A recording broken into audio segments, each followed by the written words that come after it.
creators have cited him as a major influence, including Federico Fellini, Paul McCartney, and George Lucas. So please join me. Give me a big Toronto welcome, ladies and gentlemen, Stan Lee.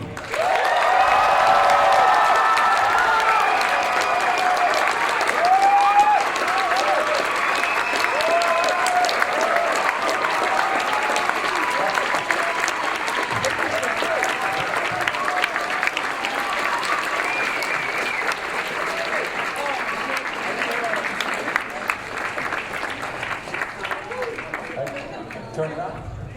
I'm so great, I don't know how to turn the microphone. Shouldn't it be attached to something?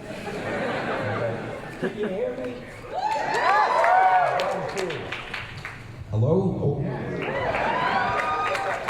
I was about to say years ago, if I had known I was so great, I'd have asked for a raise. Nobody told me. Anyway, you're very lucky to be here to have me cast these words of wisdom on you. I'd like to feel that you're all taking notes. And it's good to be here, but nobody told me what the hell I'm supposed to do or say. So I'm standing here in front of you, totally at a loss, hoping some idea will come to me, saying to myself, what would they like to hear? I have no idea what you'd like to hear. I have no idea if you're just sitting here waiting for the next important panel. Now, unless you want to see a grown man just die in front of you because there's nothing to say, ask me a question, for God's sake. And I have to start with superheroes. Why are you so attracted to creating superheroes? I'm not attracted to it. They pay money for it, so I do it. Actually, you wouldn't know this to listen to me. The thing I most like to write is comedy. So very often I'll go to a movie studio, a distributor, and I'll say, hey, I got an idea for a comedy movie for you. And they say, well, does the character fly, or can he punch his hand through walls? I say, no, a comedy. Yeah, well, does he wear a costume? No, I'm talking about they don't understand. With me, if the guy doesn't have a costume and a superpower, they don't even want to talk to me. In fact, he wouldn't talk to me if not for the super. In fact, he isn't doing much talking now. I shouldn't have to do all the work. You're the interlocutor. Come on. Wait a minute, are you doing it without a mic, or do you have one of those mysterious things pinned to you? Yes, sir. Oh, so I have to hold this here. Some great way to treat a guest. I think I'm a guest, I don't know. Well, that leads me to our next question, which is collaboration. Clearly, you love the collaboration. You love to collaborate. Why is that? I don't love to collaborate. I'm not an artist. I have to collaborate. If I could draw like those guys, you'd never even hear of them. It would all be totally by Stan Lee. But I can't draw the script, so I take these guys, I teach them how to draw, I make them famous, and what do I get? Explain that to me, the Marvel Method. You're credited with coming up with this new way of writing comics in the mid-'60s. Tell me about the Marvel Method and why you employed it. You are good. You remember all these questions without even looking at your notes. I wish I could do that. The Marvel Method. What happened was, I had to write a lot of books in the early days. I was doing the Fantastic Four and the Hulk and the X-Men and Spider-Man and so forth. And I think we were still doing some other dumb books, and we still had a few monster things, and I don't know. So anyway, I was writing just about everything, and I couldn't keep up with it. And the artists were freelancers. Now, that means they weren't getting salaries. So if they didn't draw anything, they weren't getting paid, because they weren't on salary. I couldn't let a guy like Jack Kirby or Steve Ditko or John Buscema or John Romita or any of them sit around with nothing to do. But if I was writing a script for Kirby, I couldn't be writing Ditko's script at the same time, so he'd have nothing to draw. So these guys were good at making up their own stories if they had something to start with. So I would say to Ditko, look, I haven't got time to write your script, But here's what I think the story should be. We'll get a villain called the Green Goblin, and he'll do this and that, and you come up with some fight scenes, I don't care, and we'll do this and that. I don't know.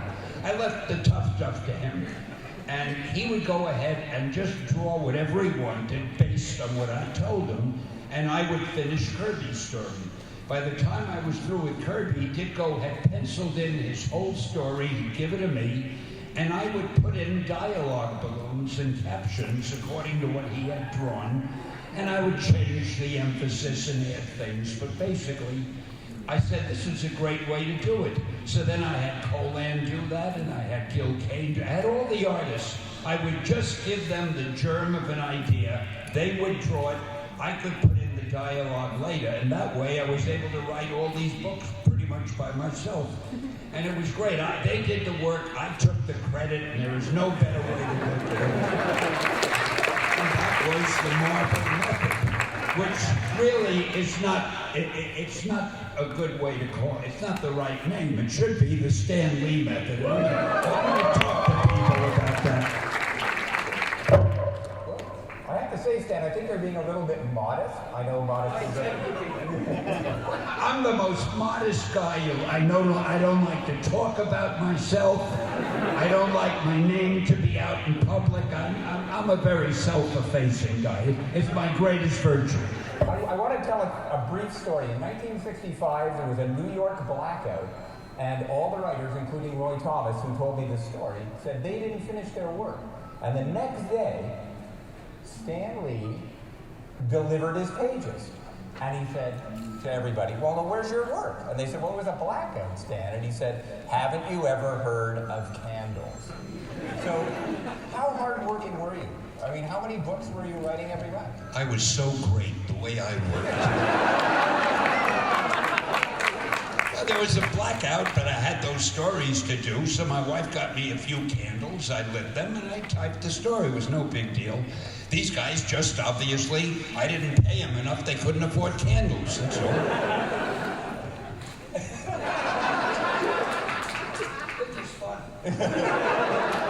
You've also been praised for the reality in your stories. In fact, you went so far as to put yourself and other comic book artists in the stories. Why did you want to do that? I've always loved cameos.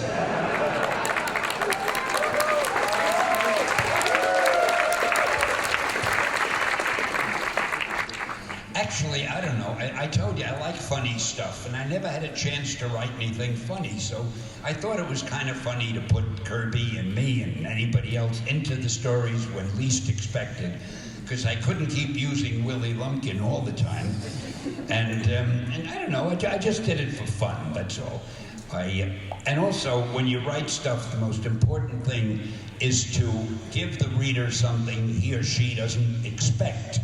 And these little artistic cameos were, I think, and I hope, unexpected. They were unexpected and they were delightful, because it made me feel like I was part of the story. Well, everything I did was delightful, but I know what you did. So tell me, you love cameos, so tell me about your upcoming cameos in Thor, Captain America, and the Avengers. I can't tell you about Captain America and the Avengers because I haven't spoken to them about it yet. Captain America, they're going to shoot mainly in England because the name of it is Captain America, so I can But I think if they shoot a few scenes in New York, you might be surprised to see me in that movie. I haven't spoken to anybody about the Avengers yet, so I don't know what the plan is, but Thor, ooh. You will see me in Thor, but you will see a different Stan Lee. I can't tell you one. Oh, I can tell you one thing. You know that new television series that's opening up called Nikita? Have you heard of it? Tomorrow afternoon, I am going to where they're filming it, and I have a cameo in that. I actually have about 15 or 20 words to say, if I can remember them, so that ought to be fun. And getting back to Thor, I have a scene that does not take place in Asgard. And I'm sorry about that, because I kind of hoped they'd cast me as Odin, but, you know, sometimes they can't see the forest for the trees. But I play a truck driver, and that's all, you know, because they needed a guy who was kind of rugged and macho, you know, I wear a cap. Oh, it's great. And I'm not going to tell you any more than that, but what I'm going to do for the truck driving industry... You missed a cameo. Last week you were in Vancouver. You did a cameo on Eureka. Oh, that's right. With Felicia Day. Tell me about that. Is it running today, did you say? No, they just aired it. They Sorry, they just taped it last week. I don't know when they're going to air it, but Eureka, which had up until now been, you know, a nice show that people watch, suddenly I'm in it. Need I say more?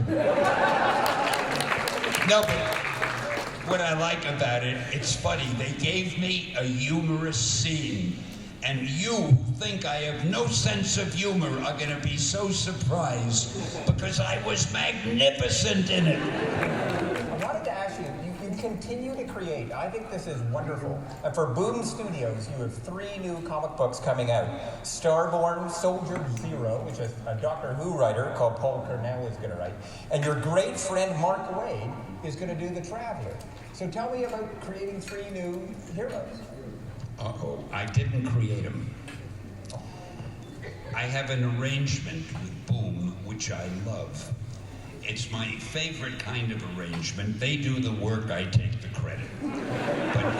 But what it is, they come up with the ideas for the characters, and they did. They're their ideas.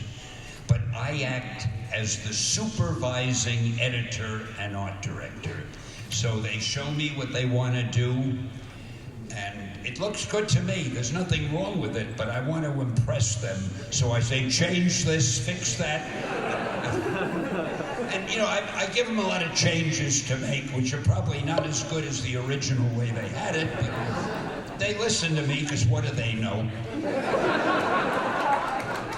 So I've been writing roughshod? No, that's not. I haven't written roughshod. I'm riding herd over them, keeping things under control, making sure that these books are coming out the way I would have wanted to do them. So it's a combination of their talent and my butting in. And I think the books are going to be great. They have great writers, great artists. I did not create them, but you will see my magic touch on every page.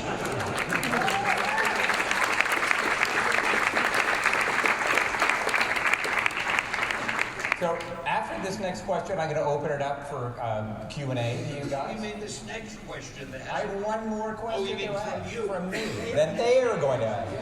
They don't care. They're sitting there waiting for the next. There hasn't been one question. I haven't seen a hand raised. They're not even looking. In a moment. In a moment. So my question is, there was just an article in the New York Times. They were talking about the future of comics. What do you think the future of comics is going to be? And isn't it great that the New York Times cares? That's what I would say. I thought he was going to say, isn't it great that you care? You know, you continually say the wrong thing. I would love to sound profound and impress the hell out of you. I have no more idea what the future of comics is than any of you do. Who knows? I think there will always be comic books, because there's something nice about a comic book. You can hold it in your hand and fold back the pages. You can collect them and pile them on a shelf. They don't take up much room. You can put them in your back pocket. You can share them with a friend. You can tear out a page and say, hey, look at this. Hey, you can do whatever you want with a comic book. But we're living in an electronic age and a digital age. More and more there are comics that you'll see on your TV, on your computer screen, on your damn telephone, on everything. So comics are going to be all over we're even at my company, POW. I didn't mention POW. I should have. They'll kill me at POW because I didn't mention POW. I got this new little company called POW Entertainment. And I'm sure you've all figured out already that POW stands for Purveyors of Wonder. And We do movies and television and DVDs and stuff like that. And little comic book things that are a cross between comic books and animation that you'll find again on the internet and wherever else you look. So everything, it's not just comics, the whole world is changing. Newspapers are changing, magazines are changing, You know, newspapers used to carry classified ads, that thick, pages of them. They don't have many anymore because people buy everything from on their computers. So everything is changing, and comics will too. And I have no more idea where it's heading than anybody does, but we're living in one of the most exciting ages because of all this digital stuff, and it's really fun. And why am I being so serious? Take this one. Okay, now it's your turn. Okay, well, let me go for somebody in the back. Let me go to you in the hat waving in the air. Yes, sir. I'm going to have to repeat every question just because I'm not sure everybody can hear. Yes, sir. We all know the characters that you've created. Can you tell us some of the characters you created that never made it to print? Believe it or not, there haven't been any.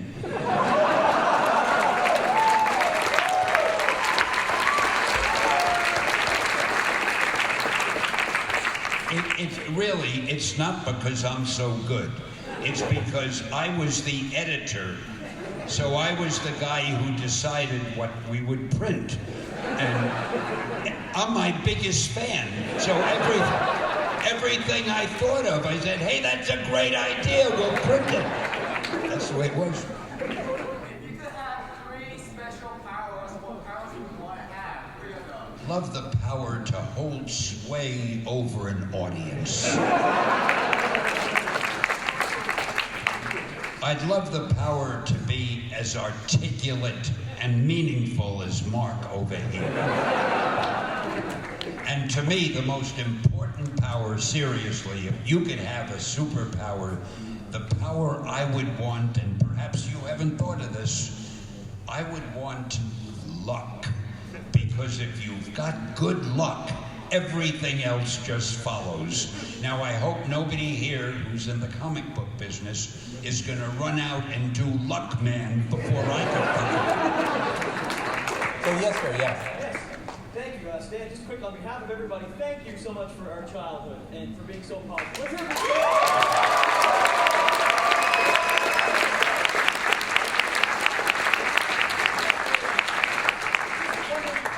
Since you've given us so much, Stan, what would be your happiest memory from your childhood? What would be your happiest memory from your childhood? All right, I'll be serious for a moment. The happiest memory from my childhood, we didn't have much money. And we lived in a little apartment in the Bronx, which faced the rear.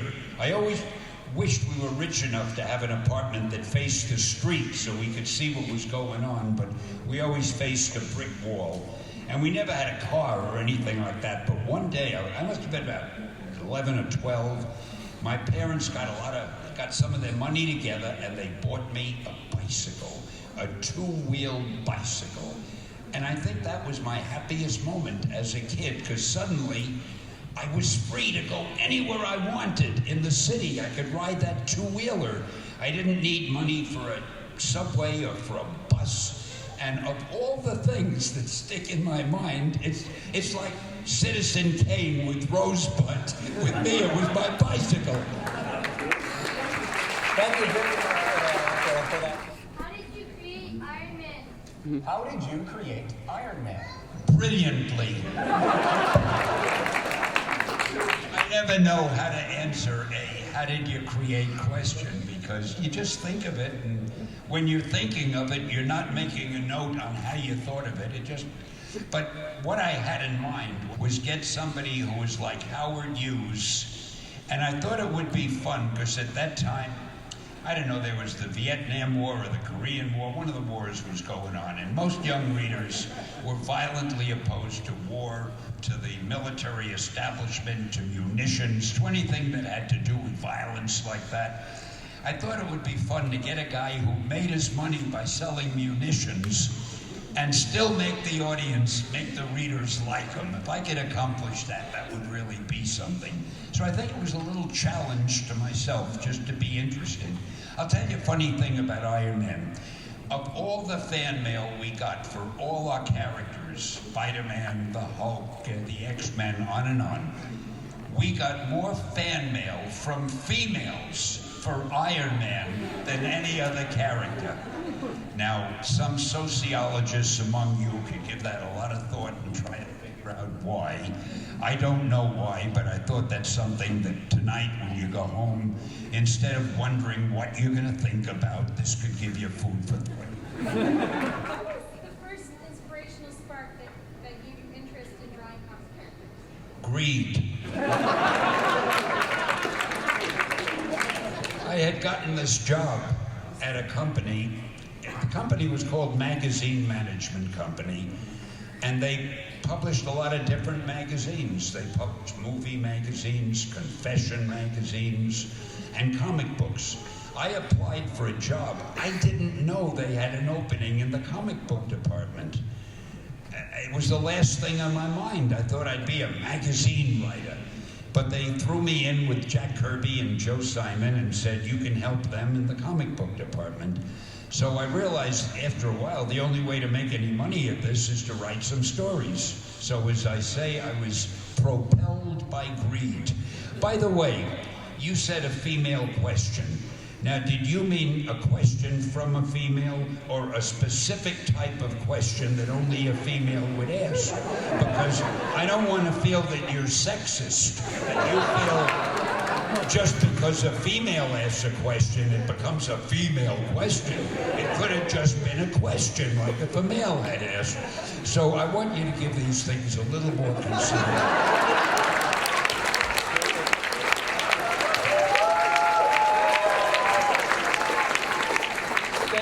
At heart a writer, and words matter to you a great deal. Do you have a favorite word? The whole room knows what I'm going for here today. Oh, you mean Excelsior? I swear I would not have thought of that if he hadn't said what he did. Who has a favorite word? No, I'll tell you the story of Excelsior, which you probably don't really care to hear, but since we mentioned it. I used to write this soapbox column at Marvel, and I would end by saying things like "nuff said," or "face front," or "hang loose," or whatever I thought of, whatever stupid saying I could think of. And I noticed that the competitive comic magazines would start using those expressions also, and that bothered me.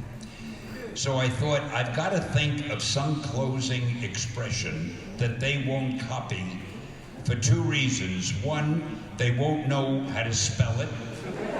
And two, they won't know what it means. So I came up with Excelsior, which is a word that's on the Great Seal of the state of New York. And it means upward and onward to greater glory, which of course exemplifies Marvel Comics.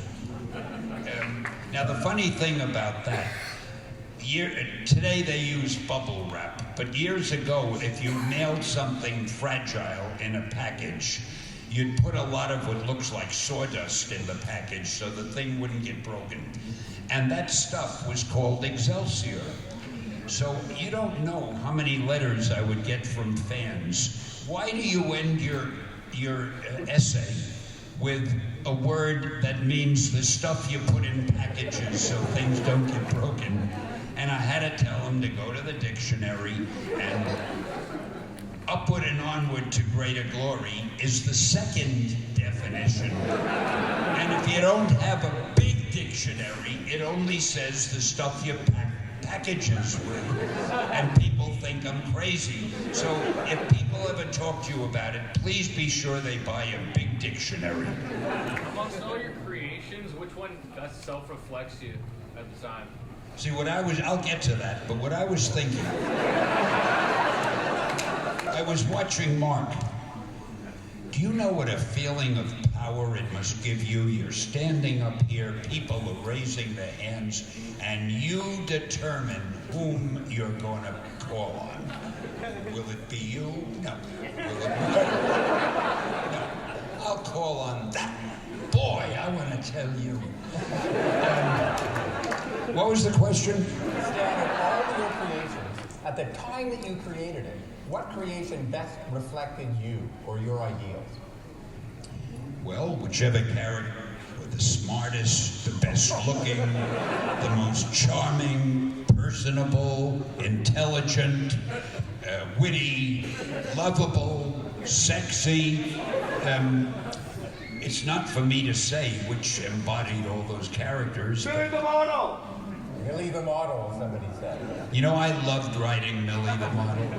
That was the fastest. I could write 10 Millies to every one Fantastic Four, and which is not what the question was. I think a little bit of me is in all of them. I think I have Peter Parker's great sense of responsibility. I have Reed Richards' great intellect. I have Thor's physique. Thor's physique. Thor's physique. Well, that goes without saying. Okay, you, sir. Sir, do you have any memories or anecdotes to share about Joe Manili? Oh, Joe Manili. Those of you who don't know him, Joe Manili was one of the greatest, if not the greatest. He did the one book he did, he had a book called The Black Knight that he drew for me. I wrote the stories. It was the most beautiful artwork. He also did little horror stories. He did action stories. He did Western stories. The reason a lot of you haven't heard of him, unfortunately, when he was young, he lived in New Jersey and he would commute to New York. He had brought me a job in New York, a beautiful job, and then he was going back home to New Jersey, and Joe liked to drink. And I think he may have had one drink too many, and he was standing on the platform between two cars in a train, and he fell off and he was killed. And it was a very tragic thing, and not only was it tragic because of his family and him and everything, but it was tragic, I think, for the whole creative world, because Joe Manili would have been a name that ranked with the top names ever in comics. This guy drew faster than Jack Kirby. He almost didn't even pencil anything first. He would take a pen and start drawing, and in 1 minute the panel was done, and it was wonderful. If you ever get a chance, try to find some old comics drawn by Joe Manili. You'll really enjoy looking at them. And anyway, that was my friend Joe, and we just lost him too soon. Was Spider-Man the first character that you created? Oh, no.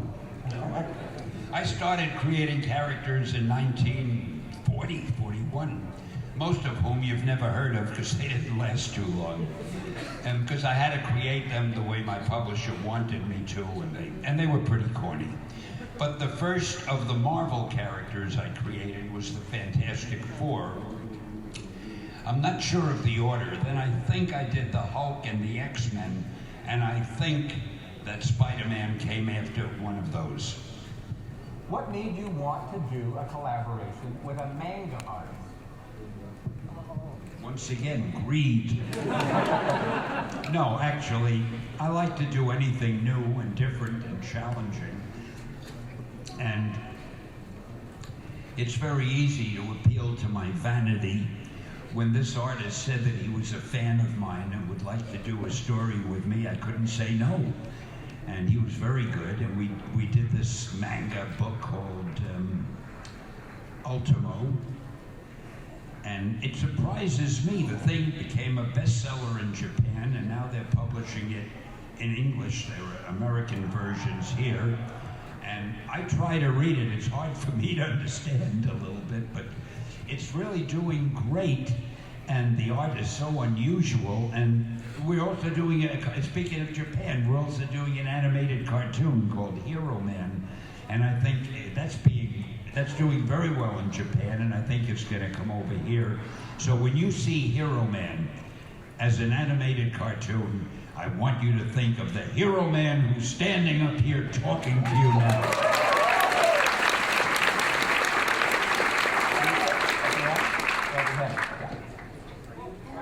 Are you coming back to Toronto next year? The question is, are you coming back to Toronto next year?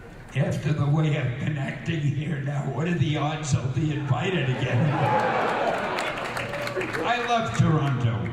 My sister-in-law used to live here, and I used to visit her often. It's a great city. The people are great. You wouldn't know it by you people, but generally. And if I get a chance, of course I will. There's just one more question, and I'm going to go to this very eager person there. Yes?